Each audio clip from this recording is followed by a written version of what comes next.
This is Shield Stadium, home to the Collingswood Panthers, built in 1930. It has hosted around 440 football games, 600 soccer matches, 36 field hockey championships, and 88 graduation ceremonies. Although this field holds memories for Collingswood families and graduates, time has left its mark on the aging stadium, and the wear and tear of the field has become difficult to manage. We've had to put about $1 million into it in order to repair it. We had to do a similar type of repair about 10 or 15 years ago, and knowing that we had to make this repair begged the question of what should we really do back here? Is it worth putting $1 million into a stadium that would leave us exactly where we are, or would it be better to think bigger and to do some plan that would benefit a whole bunch of other programs in the school? In 2016, the Board of Education began its plan to rebuild and replace the stadium and its surrounding fields, along with improving the elementary school playgrounds and implementing an 18 to 21-year-old life skills program. The families of students with special needs were concerned about an 18 to 21-year-old program. As a district, we're required to provide education to certain special education students until they're 21. As part of this program, we're going to be able to educate them in district and also have the possibility of bringing other students from other districts into our district. The special education building, I think, is critical because the needs of those students at that age, when they're really preparing to embark upon an independent life, are great. And we need a specialized facility to meet those needs. It's not something that's going to naturally happen in a regular school classroom. To me, the most important part of the referendum, although this is largely focused on athletics, really is that 18 to 21 special education building. It's very exciting that we'll be able to offer our students a separate place on campus to kind of graduate from the regular high school building and continue their 18 to 21 studies in this building. And hopefully it will also become a premier 18 to 21 special education center that other districts can send their students to as well. So to me, that's the most exciting part. Grass fields can become dangerous because of the divots, which can cause sprained ankles and decrease the mobility of an athlete. Damaged fields can also lead to injuries by the unexpected jarring of a ball in play. What I'm most concerned with, when things are nice and they're pretty and they're shiny, everybody likes that. But the safety aspect to me is important because right now our fields are just overused. And at some point, if the referendum is not successful, at some point we're going to have to start saying no to people who want to use our fields because we have to give the grass is a living thing. It needs time to heal. It needs time to regrow. Right now we're not giving it that time, and that's really creating safety issues around the district. There are other benefits to improving the stadium and its fields, such as better accommodations for physical education and town recreational leagues.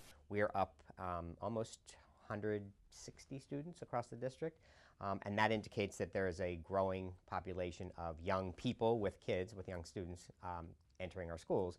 That means that usually means that there's a greater number of students and young people who want to play athletics, who want to play sports, whether it's a rec program or a travel program. We have constant requests to use our space. There's only, again, the borough is landlocked.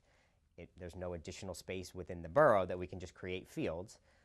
So we don't have that benefit, and we don't have that opportunity, so we need to, so they will use and take advantage of our fields quite often.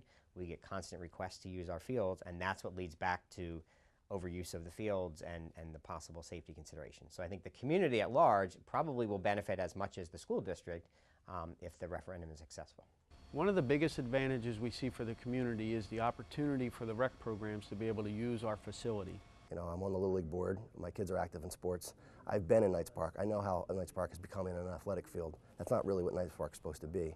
By reorienting the football field and adding additional fields there and multi-purpose turf fields, we're going to alleviate some of that pressure on Knights Park. The school district spends a lot of time and money maintaining the fields in Knights Park. They're not going to have to do that anymore. So what's the benefit to the community? A football field and stadium that we're going to have to replace at some point, additional fields for more students to use, and a grammar school that has less toxins. Collingswood is home to 5 elementary schools. These children either have recess on a blacktop or manufactured rubber playgrounds. These surfaces have been deemed environmentally harmful. Elementary school playgrounds have the current fall material is a rubber nugget, and the community has spoken and let us know that they're not comfortable with that material being there. It's a very safe material, but there's some concerns about what it's doing to the environment. That being said, we're recommending a poured-in-place material be applied, and that's where the elementary would benefit from this particular project. I have two kids that are in grammar school. The community a couple years ago was complaining about the surfaces at the grammar schools. Part of this proposal is going to change all that and take care of the toxins that they were concerned with. So it's a great benefit to every single parent who has a grammar school children. Replacing the playground surface with the safer poured-in-place rubber tops will provide a better and easily maintainable playground area for the elementary schools in our district. Throughout South Jersey, high schools have been replacing grass fields with turf fields because it improves the style of play for the athlete and better prepares them for participating in college athletics. Athletes will see the benefit of multi-purpose fields. So with that, there's less maintenance and upkeep, but the field will be designed and lined for 5 different sports. So we will not only be able to play full soccer at 225 feet wide by 360 feet long, which we currently cannot do, we'll be able to entertain multiple scheduled programs. Grass game and the turf game are actually 2 separate sports because they're so much different skill-wise, strategy-wise. We went to the state championship in 2013 and 2014. We had to play a turf team on the turf for a state championship. We lost both times.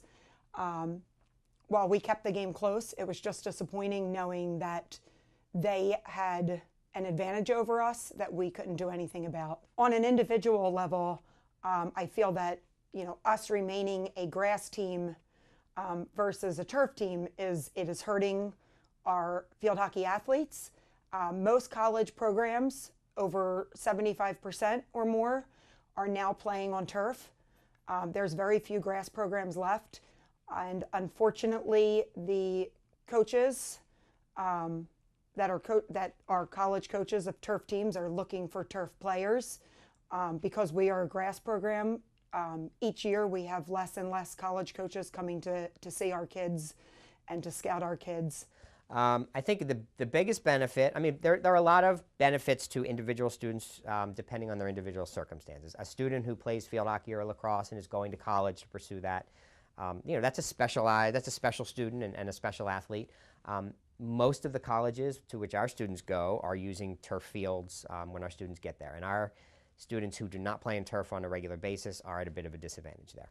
Our track program currently is limited to a 5-lane track. That limits how many meets we can hold and kind of how we run races and those types of things. So I think it expands opportunities there. Although most of the Collingswood community agrees with the plans, most are apprehensive when it comes to the debt they would incur from taxes being raised. Taxes, taxes, taxes. The increase in taxes are the biggest concern. I'm pretty sure if there was a rich donor who just donated us $14 million so that we could do this, nobody would object. The real concern is that they don't want their tax dollars to go up. The average citizen can log in, and we have a tax calculator on our webpage. If a taxpayer has their tax bill and they know what the total cost of their home is,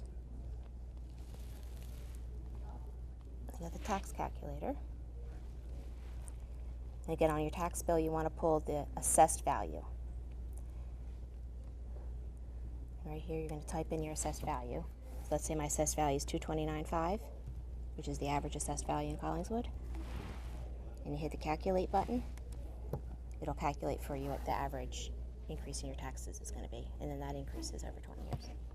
Another concern comes from the residents along Everett whose yards back up to the current stadium and fields. They have voiced their concern about the increase in traffic and noise along their street. It is basically about a 2-year process, but it's not knock everything down and wait for 2 years. It's kind of a phased-in process, so we can work on the fields, and then the best estimate right now at the fields is that's going to be about a year. And we should be able to get back on portions of the fields and start using our fields for our athletic competitions, for events like graduation. We should be able to use those in about a year. Then we go around to some of the other elements of the project. The 18 to 21 building doesn't need to be done for us to use the fields. the building space where concessions are and ticket booth and bathroom facilities and those kind of things don't need to be done for us to use the field. So that's kind of the second phase of the project. So we could be making use of the actual field and the facilities and really the areas that the students are going to benefit, I think, from the most while we're still working on those other elements of the project. So overall 2 years, but it's not going to disrupt everybody for 2 years. It is definitely an expensive project, but we're hoping everyone is willing to invest in it. So on the surface, one would think that the cost is the biggest issue, but in reality, the biggest issue I see is getting information out to the public. And we are encouraging the public to come to our website, and on our Collingswood Public Schools website, we have a referendum section where you have a lot of questions that are already answered, where a lot of myths that have come up have been dispelled. And if you can't find the information you want there, you are encouraged to contact the board office through email to get the answers that you need. We really want everyone to be informed voters. This is a huge project, and it's going to be really beautiful, and it's going to be wonderful, and it's going to really serve our students well, and it's going to really promote student achievement in the district, but it costs a lot of money, and we take that extremely seriously. So for something like this, we have a very pure situation. We're putting this out to the voters. Do we want to spend, on average, about $190 per household to spend on something that is really beautiful and would really help the students of the district? Put another way is, do we want our education to just be enough to get by? And I think that could be said about everything in education. Do we really need calculus? Do we really need the arts? Do we really need a TV production studio? All of these things, some people would say, no, we don't need them. I happen to be somebody who thinks that we should give the students every chance that they have to find out what makes them tick and what makes them get educationally interested in their future. So I think that it's a very serious thing. We have to focus on what's good for the students, but we have to balance it out with the cost. And that's why we have the pure ability to go out to the voters for a yes or no vote. Do you want this? The future of this stadium, which is a time capsule for athletes and graduates, will hopefully become a new and improved environment for future athletes, students, and community members once the vote takes place in March of 2018. Thank you for watching. I'm Samantha Justice reporting for Panther Productions.